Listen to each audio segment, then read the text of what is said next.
Welcome to a new video about the Camino de Santiago. You can say many things about this channel, but that its name is not honest. No. Today we bring you the most Galician video we have recorded since this channel exists. Frequently asked questions that you pilgrims ask us. And spoiler alert, there are many answers that are, it depends. So if that sounds good to you, let's get to it.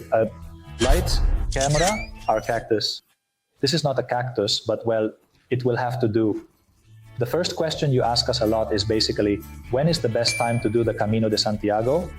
And it depends. It depends a lot on what you are looking for and what you like the most. Winter will appeal to people looking for a challenge or introspection because everything will be muddy, many places will be closed, most services are not available, and you will be almost completely alone. It is a time when peace is felt, but it is also cold and rainy, which is why it is the time when the least amount of people travel. And there is also a specialized route called the Winter Way because, well, sometimes the French way is impassable as such. And many people will tell you that the best time is summer. It's true. Summer is an incredible time. There is a lot of sun. Generally, the weather is very good. The path is in full swing. All services are operating. The hostels are functioning. There are a lot of people on all the routes who stamp things you wouldn't find at other times. And hey, if you are going to do the Portuguese way along the coast, in English, Fisteira, you will be able to take baths on the beach. Well, the Atlantic is a cold sea, and in spring you might not go in, and you can even splash around in the rivers without fear of catching a cold, which is really cool. But you can also do this in spring, especially in May, or in autumn, particularly at the end of September and the beginning of October. When it is warm, you can swim, there are a lot of services. It is true that not all of them are operating at full capacity during the summer, but a lot of services, the most interesting, the coolest ones are there. And also you have one thing that summer doesn't have, which is that it dawns a little later. So you can afford to leave later because you won't burn your neck if you leave at 8 a.m. instead of 6. And it also gets dark a little earlier, so you can have those beautiful sunsets that Galicia has and you won't find anywhere else in the world. And believe me, having a beer while it gets dark in Galicia is probably one of the best experiences you will find in your damn life, so don't hesitate. And spring, autumn, the beginning of summer or the end of summer can also be great. And the end of August is really nice, but trust me, spring. Another question that you ask us a lot, and that's why we have it here, is what route we recommend. And the truth is that it depends. It depends on who you are. Because if you are an experienced mountaineer, we will definitely recommend that you take the primitive route, especially the part in Asturias, with those incredible mountains, knee-deep areas, which people who love the mountains enjoy a lot. But if you are a more normal, more laid-back person, my favorite is the Portuguese route, especially the Portuguese part. And arriving in Galicia, the section between Tui is incredible. But the part from Tui to Santiago de Compostela is also amazing. I mean, visiting Tui, visiting Pontevedra, visiting Caldas de Reis, Padrón, some of my favorite cities in all of Galicia. But if it's your first time on the Camino de Santiago, the recommendation I have to make is to take the French way from Sarria, especially because it has infrastructure designed for pilgrims who are doing the route for the first time. In general, it is much better marked, and I don't mean to say that the others are bad, but rather that the Camino de Santiago from Sarria is known to be taken by many first-time pilgrims and has signs everywhere. Practically every kilometer, every 2 kilometers, you will find an arrow and you won't get lost in your life. Unless you are like me, who was coming up from Sarria, I passed right over an arrow, I got lost. I mean, I didn't really get lost, but I advanced about 100 meters because I thought, wow, that tower is super beautiful. I want to see it. And in any case, unless you are a fool like me, you will never get lost on the French way. Moreover, it has the best services designed for pilgrims. You will always have a bathroom if you need it, a bar when you need it, you will always have a place to get your stamp, and you will meet many more people with whom you will probably become friends and want to do a second route. And now, if you want to do a second route, here is my mandatory recommendation, the Portuguese route. But if you prefer to do the Finisterre way or the English way, and you have a summer to spend by the coast, those are two really cool options. What should you carry in your backpack? It really depends. King made a video a few weeks ago, but let's establish a few things first. It depends on how many stages you are going to do. If you are going to do 5 or if you are going to do 30, you are not going to carry the same backpack. It also depends on whether you want to wash your clothes or not. Because if you don't want to wash your clothes, you will have to carry more clothes, both clean and dirty. And it also depends on whether you have a luggage transport service. Because if they take your backpack with the clean and dirty clothes, maybe instead of taking 3 t-shirts, you take 10. Because it is much more convenient to wash every 9 days than to wash every 2. But in any case, let's establish here. 5 t-shirts, 2 pairs of pants, underwear for every day, preferably with the least annoying seams, or if they have no seams, even better, and as many socks as you can fit in the backpack. Do I need trekking poles? Well, no, but take them anyway.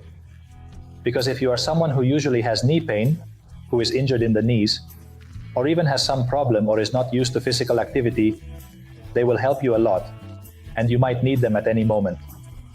Or someone who is with you might need them. It is much better to have them and not need them than to need them and not have them. Because I can already see you running around anywhere in Sari or Puerto Mario asking where I can buy some trekking poles because I've blown out my knee. Another question you also ask is, what is the best footwear to take on the trail? The most worn out, used, destroyed, and broken in shoes that you have? Obviously sneakers, because if you buy top-of-the-line hiking shoes and break them in on the trail, you will suffer, you will destroy your feet, you will have blisters the size of loaves of bread, and you won't be able to walk on the second day. If the decision has to be between the disgusting sneakers you were about to throw away or a brand new pair of wonderful trekking shoes, take the disgusting shoes, really, you will be grateful. But if you have time, buy a new pair of trekking shoes 1 or 2 months in advance and practice with them, get your feet used to them. Now, seasonal variations. If you go in winter, trekking boots that are waterproof, a little higher, your socks won't get wet, that's all. And if you go in summer and sweat a lot, because maybe you are a person who doesn't sweat much from the feet, use trekking sandals, which are basically an open shoe but have the sole of a trekking shoe. There is a downside, as a small stone might get in, and you'll have to be cleaning it all the time. You'll save yourself from sweating through your socks, soaking them, and that moisture causing more blisters than you probably already have if you're not used to walking. A question that you often ask us, and perhaps rightly so, is whether it is really necessary to book in hostels. And almost yes. I mean, it's not mandatory to do it, but it's the most recommended because there are public hostels where reservations are not allowed, and the first one to enter is the first one to choose a bed. But the first one to enter is the first one to choose a bed, which means that if you are the last, you might not have a bed. And in private hostels, even if you can arrive at some point and say, hey, do you have a free bed? They might already have everything booked because private hostels do take reservations. This means that if you decide to go this route of not reserving hostels, you will miss out on a lot of things.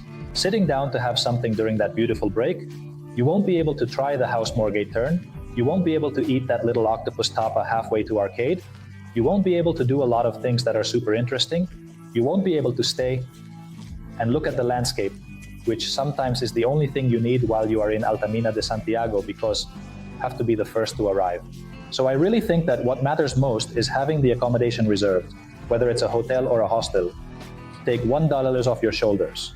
For those reasons, I also tell you, I prefer to have everything contracted directly, and then I go and completely forget about it. What physical level do I need to do the Camino de Santiago? This question makes no sense because if you can walk, you can do the Camino de Santiago. If we are getting into how I can make it less difficult, a little bit of conditioning would be wonderful. If you are a person who walks 1 hour every day, you will not suffer on the Camino de Santiago. More or less, I and the Camino do not exceed in shape either. But if you want to train seriously, walk 2 hours every day.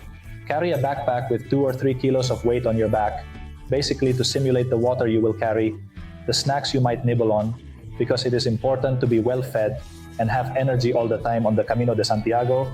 And try wear the trekking shoes you bought because, well, it will be very helpful to get used to them in that area. And don't walk on the street.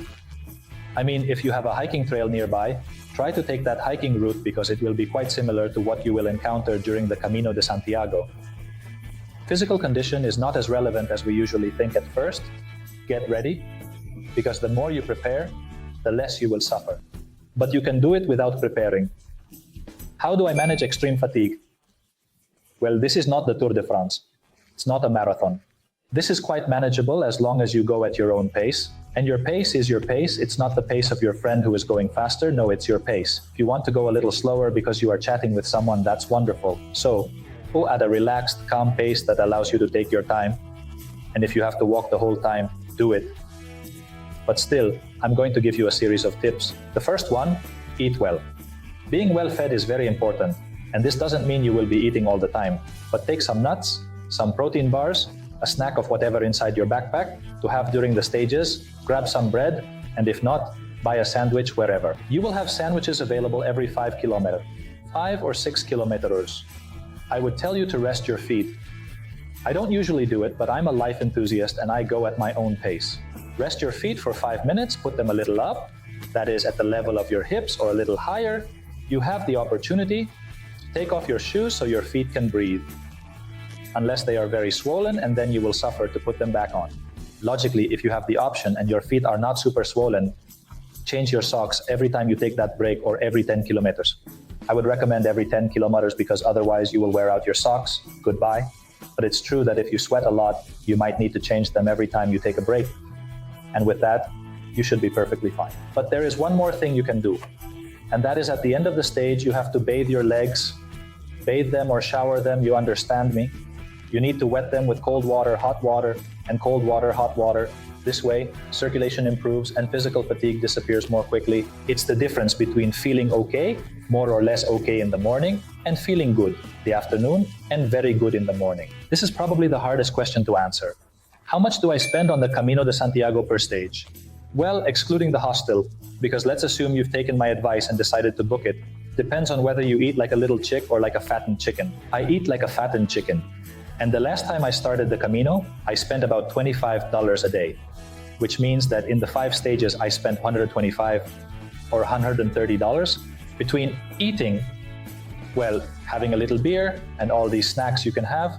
The truth is that in Galicia, the food is very good. It's the triad of goodness. I mean, you eat as well as in the Basque Country, you eat as much as in Asturias, and it's as cheap as in Cantabria altogether. And for the $10 that the Pilgrim menu costs, the truth is that you can leave a little rolling from the places, especially if you've already had some tapas beforehand. But, well, go ahead.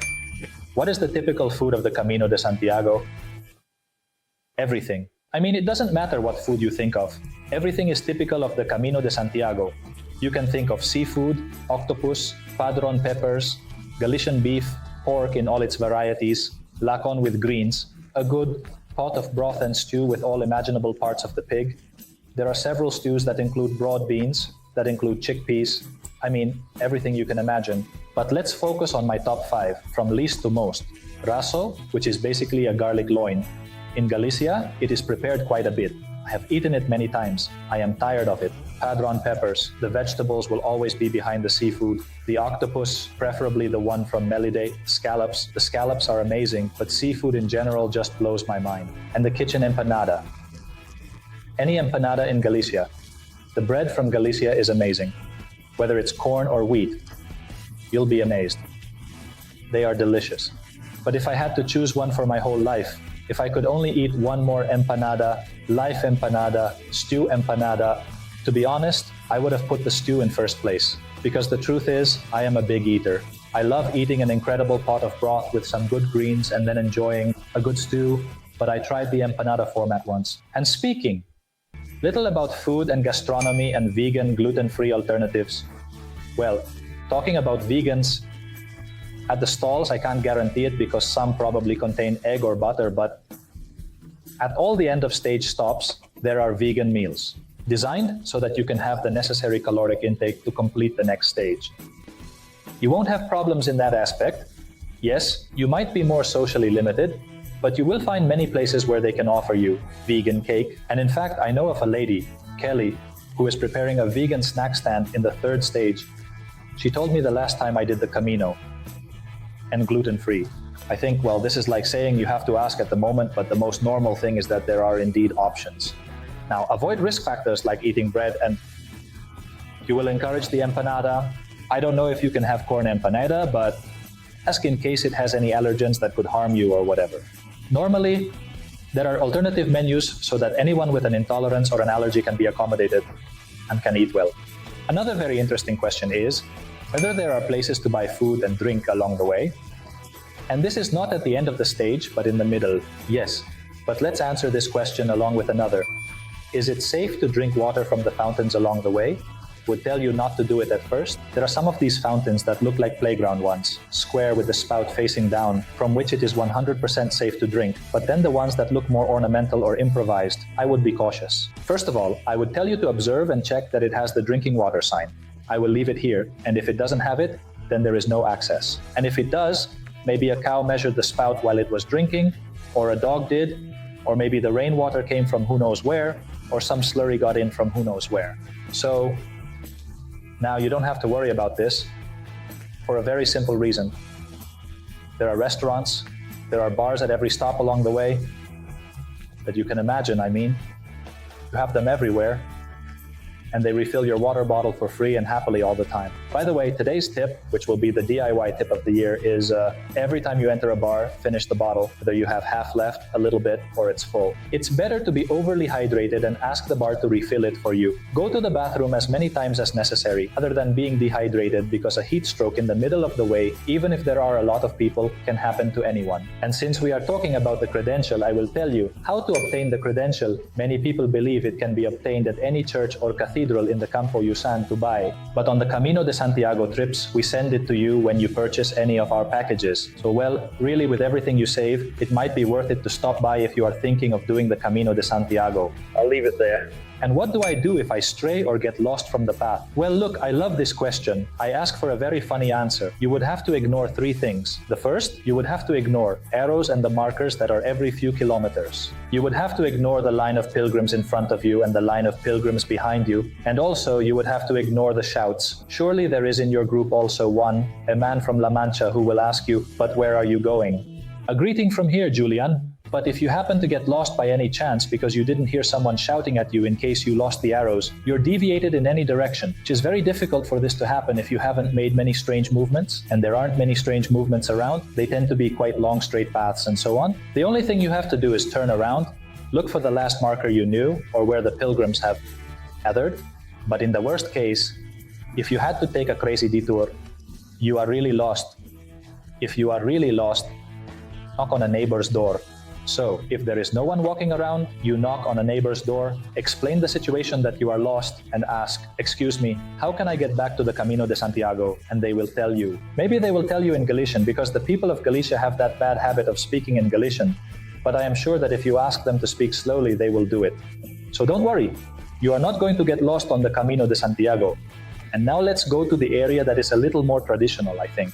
Opino is the municipality of the Camino de Santiago in Galicia that has the most kilometers of route, and yet it probably doesn't ring a bell unless you have already done the Camino and encountered the gigantic sign of Opino at the entrance of the municipality. What happens is that normally the end of the stage is in Pedro Uzo. Why? Because Pedro is the capital of the municipality of Opino, and it is where most of the hostels, if not all, are located. To get to Pedro, you have to take a slight detour, and there are some people who get lost because they don't see the exit towards Pedroso.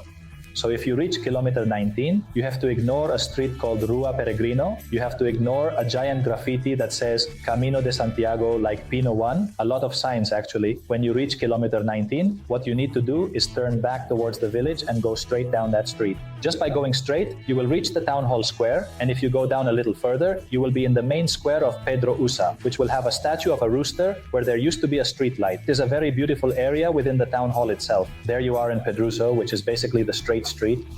You're already there, can't miss it. Is it safe to do the Camino de Santiago alone? Well, not only does it confirm me, who hasn't done it alone, but many people who have gone to do it alone. It says it is definitely worth it to do the Camino de Santiago alone, and it is quite safe. It is very hard to get lost and no one will harm you. Now, if you want to add a little excitement to your life, you get a bit bored, and want to add some risk to the Camino de Santiago, try telling a Galician that Cruzcampo is better than Estrella de Galicia, or in Porto Mari, ask Javi from Casa Cruz to fill your water bottle with aguardiente. Are there masses or special ceremonies for pilgrims along the Camino de Santiago? There is one in particular that you probably already know and is very famous. It is the Pilgrims Mass in Santiago de Compostela. It is celebrated. I don't remember the exact time, so I will leave it here to have it set in stone. And besides, practically all the municipalities along the Camino de Santiago have masses or one of their masses scheduled for 7 or 8 p.m. so that pilgrims can finish the stage, eat, rest, clean themselves preferably, and attend the Mass.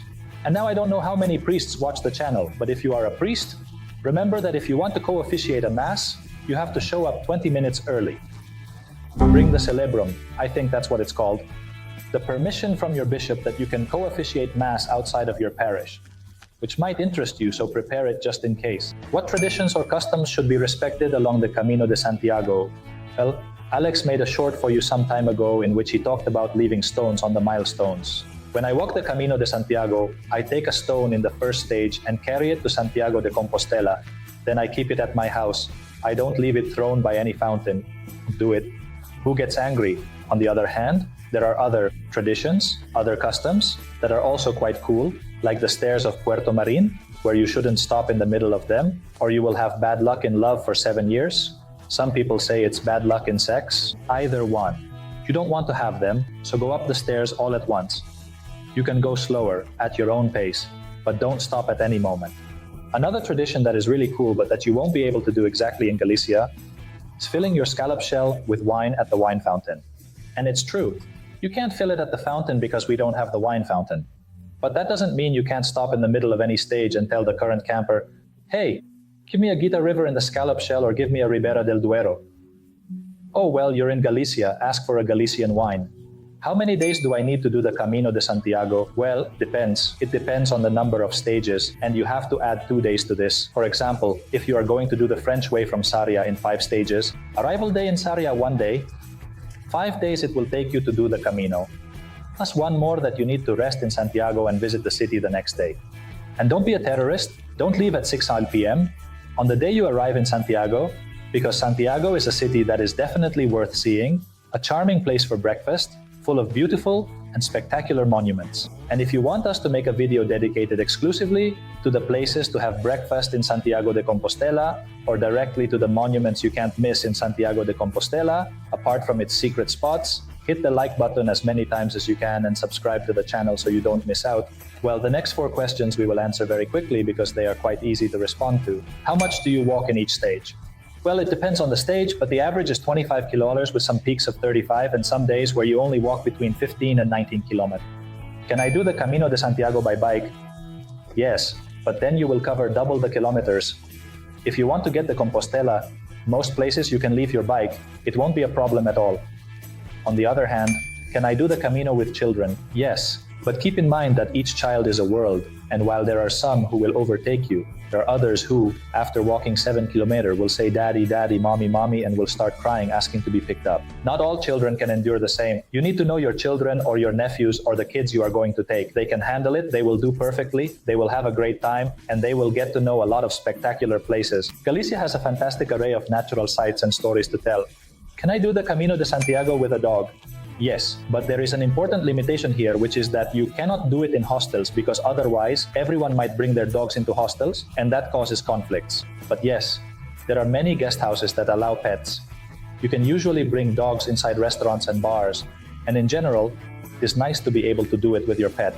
And to finish, let's go with the $1 million question. What are the main starting points of the Camino de Santiago? Well, who is going to tell you other than the door of your house? But I will be more realistic, staying in Galicia. The official starting points, the ones that are usually taken and said to start from here, are Sarria if you are doing the French way, Tui if you are doing the Portuguese way, Santiago if you are going to do the Fistera way, and Ferrol if you are doing the English way. And if we go outside of Galicia, you have Saint-Jean-Pied-de-Port, Roncesvalles for the French way, Porto, Lisbon for the Portuguese way, or Seville, because yes, the Via de la Plata is also a Camino de Santiago. And here we have arrived. These are the frequently asked questions that you usually ask us about the Camino de Santiago. If we have left any unanswered or if you have any, do not hesitate to put them in the comments because we will respond to you right away. And if there are enough, we might make a second part of this video. For now, I'm leaving as I have to go, but we will see each other very soon.